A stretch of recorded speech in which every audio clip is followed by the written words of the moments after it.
So it's looking like most likely the release date for these reviews is either going to be Friday or Saturday based on what PAS Subs is saying about their release schedule, which works pretty good with my schedule if I'm being honest. And this episode drops some pretty big information. I thought honestly the security guard reveal was going to be the most shocking thing, a giant rattlesnake roaming the halls trying to investigate Tem's murder. No, Louis Senpai over here just, casually dropping the ball that the way he got out of this lion's den alive was that he became the big boss, and anyone who looks at him with hungry eyes gets shot in the head. And I'm like, whew. Beastars ain't playing around in Season 2, and I'm here for it. One of the more interesting things was that the subtitles that they decided to go with for what they're calling Hsieh, I believe even in the official, I think Viz is the one releasing the manga for Beastars, they call Rokame, or Rokame, whichever one you want to say there. So it's interesting that they went with Hsieh, even though both of the names technically mean the same thing. I imagine when Netflix releases it, both with the dub and the sub for North America and everywhere else, they probably won't go with Hsieh, I imagine, but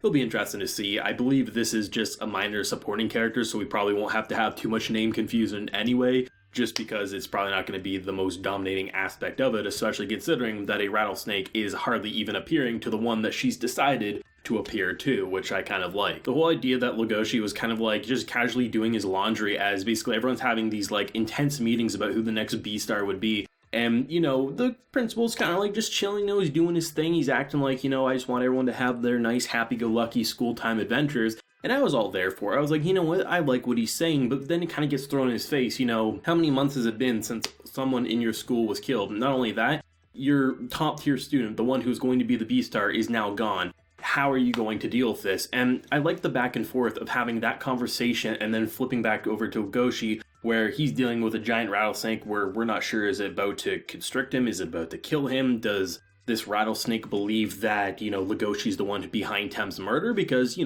that's what would make the most sense if this has been spied upon. You're always preying around younger and, more smaller animals. You clearly had a moment in Season 1 that looked pretty ferocious. I bet you're the one behind it. So the idea of going back and forth to the point where eventually they come to the conclusion that the next Beastar will be the one who solves Tem's murder. And then we flip over and we see Legoshi being very caring towards the snake and being like, I didn't know you had it so rough. And I really liked that. I thought the directing was really on point because honestly for me watching this episode, I really felt like the reason the snake was kind of like targeting our boy was because the snake blamed Legoshi. And that would be, I think, the most common thought process I would imagine, because it was a pretty menacing sequence seeing the serpent kind of slither around. And I mean, there was some great comedic relief where the laundry goes off and he says, just hold on, I gotta do my laundry real quick because it'll smell if I leave it, which had me rolling. It was such a casual moment where the snake is like, what in the actual, where he's just like, oh, okay, yeah, that's all okay, so what were we talking about? I love those casual jokes where it's not supposed to be something overly funny to the other character,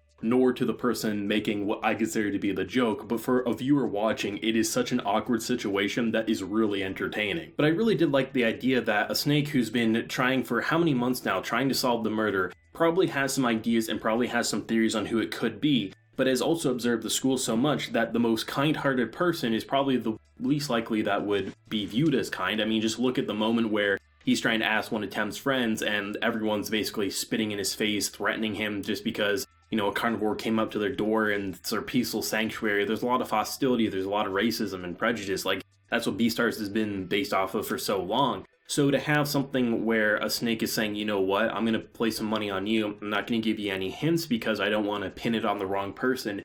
Who does your good conscience say this is the one behind it? And I imagine if Legoshi comes to the same conclusion as this snake, that's how they're going to know for sure we got him or got her, whoever it is. And honestly, at this point, I still have no idea who it could be, which probably goes hand in hand with Season 1. There's a pretty big importance in the beginning, but then we didn't really focus too much on it afterwards. There was a couple of mentions, so I don't really think we're supposed to have a theory as of yet. The most you probably could have pointed is there's someone always running at night. You're like, well, I guess that's the only lead we have, and that turns out to be an underwear thief, which honestly, that fight sequence, as short as it was, the camera and the way they moved, it was really well animated. I mean, just imagine like if we get something that's like some sort of brawl like that but lasts like 30 seconds to a minute. That's going to be amazing because the camera movement has always been one of my favorite aspects about Beastars 3D is how they're able to do it. And even just a simple serpent spinning around, they did some really cool techniques to really suck you in. And as someone who does not like snakes, it terrified me but it entranced me all the same. I really like that content, and then just to get the reveal of our boy Louis just casually walking into a deer meat shop saying he's the big boss now, it makes sense because while I wasn't really thinking about it in episode 1, how would a deer get out of a situation after killing the boss, right? Like, I mean, if anything, they should have attacked him. But I think the just shattering realization that a deer killed a lion and probably pointed the gun up and said, "Who wants to be next?" Most of them are probably just going to follow whoever seems to be the most powerful. And as probably weird as it is for them to admit it, the deer probably is the most powerful, and anyone who tries to oppose him, I wouldn't be surprised if he's already killed other hungry lions and other carnivores already. But to see the difference in perspective of someone who was a Beastar in the making, he was going to be the Beastar, now he's a gangster. And I mean, the difference of not even looking at as herbivores and carnivores, it's simply who's weak and who's strong, the winners and the losers. Where now you have someone who you never really thought was going to be a Beastar have a really good shot at becoming if he can solve Tem's murder, as you have another walking a life of crime, as you have a school principal and leader unsure of what the hell's going to happen to his school. And it's pretty insane to say the least. I mean, I'm liking the direction they're going. It's pretty horrifying, it's creepy, but it's also pretty shocking, all things considered. With season 1, it was pretty personal with the whole Louis, Haru, as well as Legoshi relationship and the romance and the slice of life there. With this getting really into the plot of the whole murder storyline and where that could, I mean, once we solved that, seeing where Louis would go, seeing the next Beastar, I mean, there's a lot of uncertainty, but I'm here for it. Generally, when it comes to any like 3D in modern anime, generally 2D sequences will look the best because it can blend in with a dimly lit background a lot better.